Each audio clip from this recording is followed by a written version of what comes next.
Rei Nabucodonosor II. Conquistas, construções e legado. Olá a todos e bem-vindos ao nosso canal. Hoje vamos embarcar em uma viagem fascinante pela história antiga para explorar a vida de um dos mais notáveis monarcas da Babilônia, Nabucodonosor II. Conhecido tanto por suas conquistas militares quanto por suas grandiosas obras de construção, Nabucodonosor deixou um legado duradouro que ainda ressoa nos dias de hoje. Vamos descobrir mais sobre a infância, as vitórias militares, os projetos arquitetônicos e a vida pessoal deste lendário rei. Então, sem mais delongas, vamos mergulhar na história de Nabucodonosor II. Nabucodonosor II nasceu em 634 a.C., como o filho mais velho do rei Nabopolassar, fundador do Império Neobabilônico.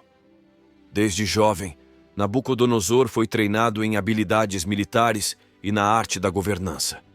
Ele acompanhou seu pai em várias campanhas militares, aprendendo o ofício da guerra e a importância da diplomacia. Em 626 a.C., Nabopolassar conseguiu libertar Babilônia do domínio assírio, dando início a uma nova era para a cidade. Nabucodonosor já demonstrava ser um líder militar formidável. Ele liderou o exército babilônico em diversas campanhas vitoriosas sob o comando de seu pai. Uma das suas primeiras grandes vitórias foi contra os egípcios e seus aliados assírios na Batalha de Carquemis em 605 a.C.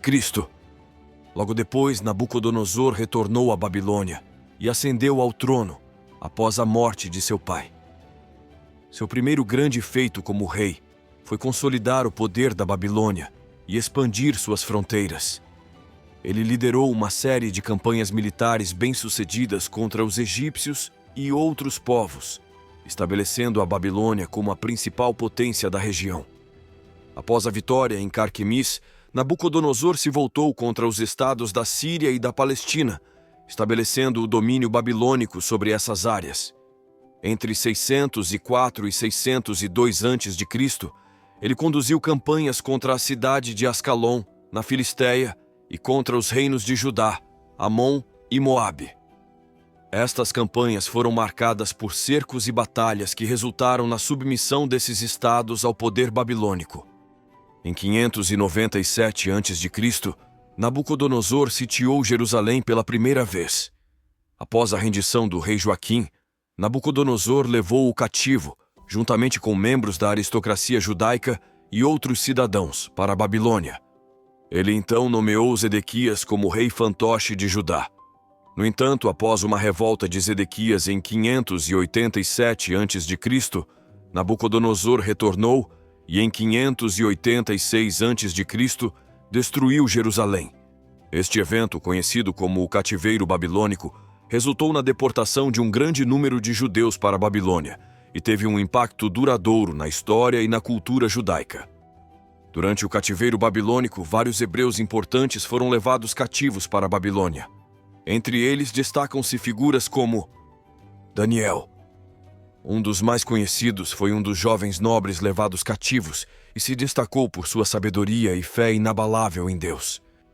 Sadraque. Um dos amigos próximos de Daniel, conhecido por sua resistência e fidelidade a Deus. Mesaque. Outro companheiro de Daniel, reconhecido por sua coragem e integridade. Abednego, também conhecido por sua devoção e firmeza em suas crenças. Ezequiel, um profeta hebreu que, durante o cativeiro, teve visões e profecias que foram registradas em seu livro.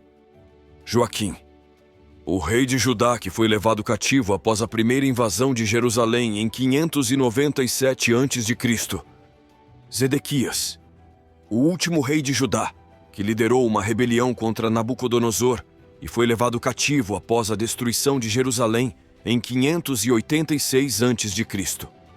Esses indivíduos desempenharam papéis significativos na história e na cultura judaica durante o período do cativeiro na Babilônia.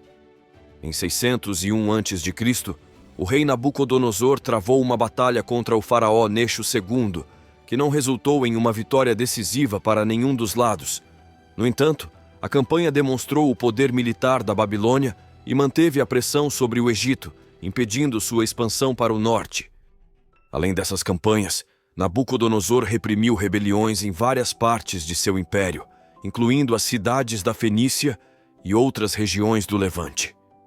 Sua habilidade em manter o controle sobre um vasto território e em lidar com múltiplas ameaças militares consolidou sua reputação como um dos maiores comandantes militares da história antiga.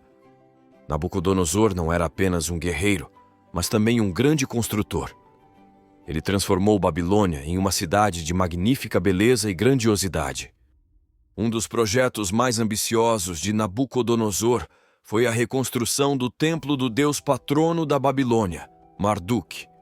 O templo, conhecido como Esagila, era um centro religioso e cultural que atraía visitantes de toda a Mesopotâmia.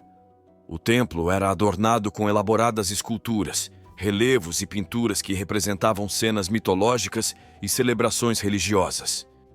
Dentro do templo havia uma estátua monumental de Marduk, que era o foco das cerimônias religiosas e festivais. Durante o Festival do Ano Novo, uma das celebrações mais importantes da Babilônia, a estátua de Marduk era transportada em procissão pela cidade, reforçando a ligação sagrada entre o deus e a cidade. Nabucodonosor dedicou muitos recursos à manutenção e embelezamento do templo, demonstrando sua devoção ao deus e sua intenção de fortalecer o prestígio religioso de Babilônia. A muralha de Babilônia, construída por Nabucodonosor II no século VI a.C., foi uma impressionante obra de engenharia militar. Feita de tijolos de barro secos ao sol e reforçados com betume, a muralha tinha cerca de 7 metros de espessura e entre 12 e 15 metros de altura, proporcionando uma defesa formidável contra invasores. Além da muralha principal, havia muralhas secundárias e fossos que adicionavam camadas adicionais de proteção. A cidade era acessada através de portões imponentes, sendo o mais famoso deles a Porta de Ishtar. A muralha não só servia como defesa, mas também como símbolo do poder e da riqueza de Babilônia, destacando o prestígio e a capacidade organizacional de Nabucodonosor II. Outro projeto icônico de Nabucodonosor foi a construção da Porta de Ishtar. A Porta de Ishtar era revestida de tijolos vitrificados em azul, decorados com imagens de dragões e touros em relevo, representando os deuses Marduk e Haddad. A beleza e a grandiosidade da Porta de Ishtar simbolizavam o poder e a riqueza de Babilônia, deixando uma impressão duradoura nos visitantes da cidade. Nabucodonosor também implementou um sofisticado sistema de irrigação para assegurar a prosperidade da Babilônia. Ele construiu uma extensa rede de canais e fossos que desviavam a água do rio Eufrates para as terras agrícolas. Esse sistema permitiu uma agricultura intensiva, aumentando a produção de alimentos e contribuindo para o crescimento econômico e populacional da cidade.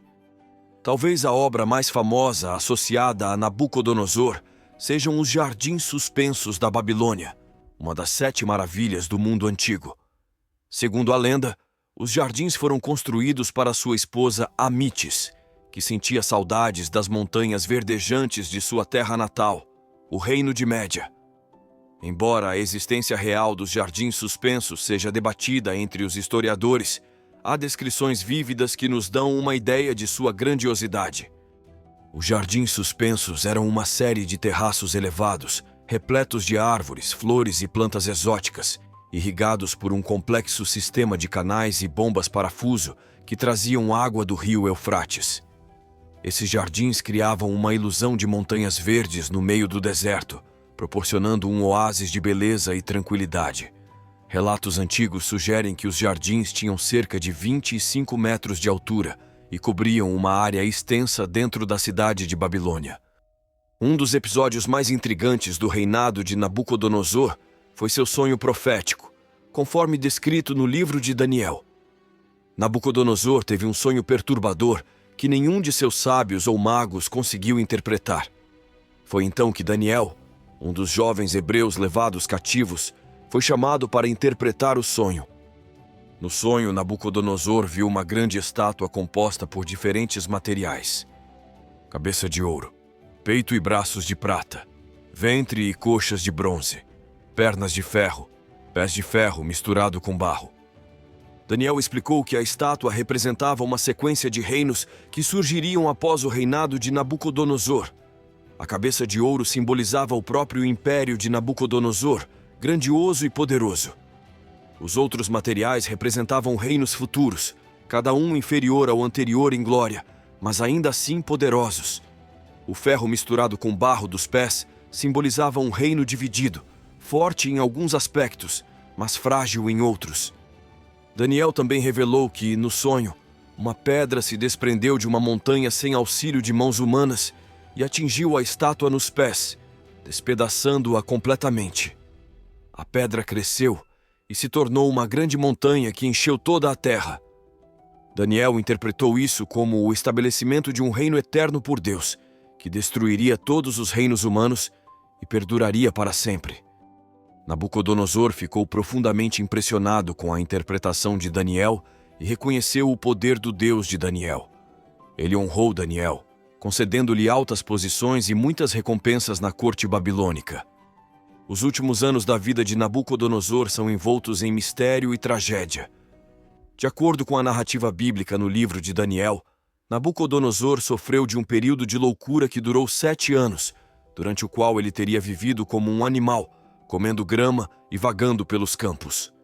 Após este período, Nabucodonosor recuperou sua sanidade e reconheceu a soberania de Deus, governando com mais humildade até sua morte em 562 a.C. Nabucodonosor II foi casado com Amites, do Reino da Média, filha do rei Medo, que se tornou sua esposa principal. A união entre Nabucodonosor e Amites foi uma aliança política importante, fortalecendo os laços entre o reino da Babilônia e o reino de Média. Amites é a rainha para quem o rei Nabucodonosor construiu os jardins suspensos da Babilônia. Além de Amites, Nabucodonosor também teve outras esposas, incluindo Nitocris do Egito, com quem teve vários filhos. Nitocris era uma princesa egípcia, e seu casamento com Nabucodonosor ajudou a consolidar a paz e a cooperação entre Babilônia e Egito. Nabucodonosor teve vários filhos, tanto com Amites quanto com Nitocris. Entre seus filhos mais conhecidos estão Evil-Merodach. Ele sucedeu Nabucodonosor como rei da Babilônia após a morte de seu pai. Evil-Merodach é conhecido por suas reformas religiosas e por tentar restaurar a ordem após o reinado de seu pai. Caxaia. Um de seus filhos mais jovens, Caxaia, também teve um papel importante na corte babilônica. Marduk-Nadin-Shumi, outro filho de Nabucodonosor, que também teve uma carreira militar e administrativa significativa. Nabucodonosor teve pelo menos 8 filhos e 3 filhas, e muitos deles desempenharam papéis importantes na administração e na política do Império Babilônico. O rei Nabucodonosor II deixou um legado profundo na história da humanidade. Seu reinado marcou o apogeu do Império Babilônico, e suas realizações militares, arquitetônicas e culturais são lembradas até hoje. A cidade de Babilônia, sob seu governo, tornou-se um símbolo de poder, riqueza e cultura. E assim chegamos ao fim da nossa jornada pela vida do grande rei Nabucodonosor II. Espero que tenham gostado de descobrir mais sobre suas conquistas militares, suas magníficas obras de construção e sua vida pessoal fascinante. Se você curtiu este vídeo, não se esqueça de deixar seu like, se inscrever no canal e ativar o sininho para não perder nenhum dos nossos próximos vídeos sobre histórias fascinantes de grandes homens e mulheres que deixaram seu marco nesse mundo. Até o próximo vídeo.